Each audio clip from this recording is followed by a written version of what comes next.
ये कहानी एक सच घटना पर आधारित है जो उत्तराखंड के घने जंगलों में रात के सफर में घटी थी।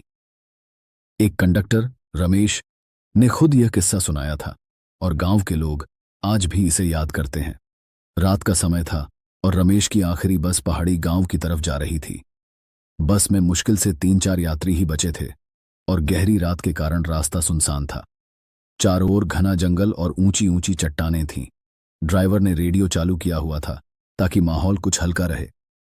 जंगल के बीच से गुजरते वक्त बस एक सुनसान मोड़ पर पहुंची जहां अचानक एक महिला सफेद साड़ी में दिखाई दी। वह इशारे से बस को रोक रही थी। ड्राइवर और रमेश थोड़े हैरान हुए क्योंकि उस इलाके में इतनी रात को किसी का होना असामान्य था। लेकिन महिला ने इतने दुखी चेहरे से मदद मांगी कि ड्राइवर ने बस रोक दी।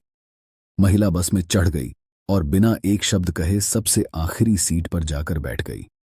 बस के बाकी यात्रियों ने भी उसे देखा, लेकिन किसी ने कुछ नहीं कहा। रमेश को उस महिला के चेहरे में अजीब सा डर और उदासी दिखाई दी, मानो उसे किसी से डर हो। बस फिर चल पड़ी। कुछ ही मिनटों बाद रमेश ने महसूस किया कि वो महिला अजीब तरीके से मुस्कुरा रही थी और उसे घूर रही थी। उसके चेहरे पर एक खौफनाक चमक थी जो इंसानी नहीं लग रही थी।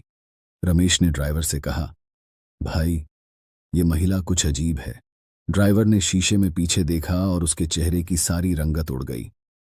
महिला के पैर उल्टी दिशा में मुड़े हुए थे और उसकी मुस्कुराहट अब एक भयानक हंसी में बदल चुकी थी। अचानक बस का इंजन रुक गया और चारों ओर भयानक सन्नाटा छा गया। यात्रियों ने डर के मारे चिल्लाना शुरू कर दिया। महिला उठी और धीरे धीरे उनके पास आने लगी।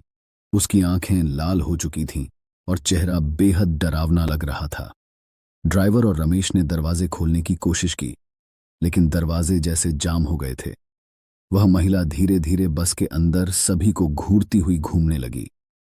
एक एक कर सभी यात्रियों की आंखों में उसकी खौफनाक छवि बसने लगी।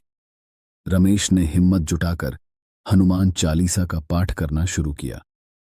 जैसे ही वह जोर जोर से हनुमान चालीसा पढ़ने लगा, उस महिला ने भयानक चीख मारी और धीरे धीरे गायब होने लगी। इंजन अपने आप चालू हो गया और बस फिर से चल पड़ी। सुबह होते होते बस गांव में पहुंच गई, लेकिन रमेश और ड्राइवर के चेहरे सफेद पड़ चुके थे। उस रात के बाद उन्होंने उस रूट पर रात को बस चलाना बंद कर दिया। आज भी उस रास्ते पर लोग कहते हैं कि रात के समय कभी कभी सफेद साड़ी में एक महिला दिखाई देती है जो आने जाने वालों को अपनी तरफ बुलाती है। जो भी उसकी बात मानकर रुकता है वो फिर कभी वापस नहीं लौटता। रिक्वेस्ट है, प्लीज मेरे चैनल को सब्सक्राइब कर दीजिए।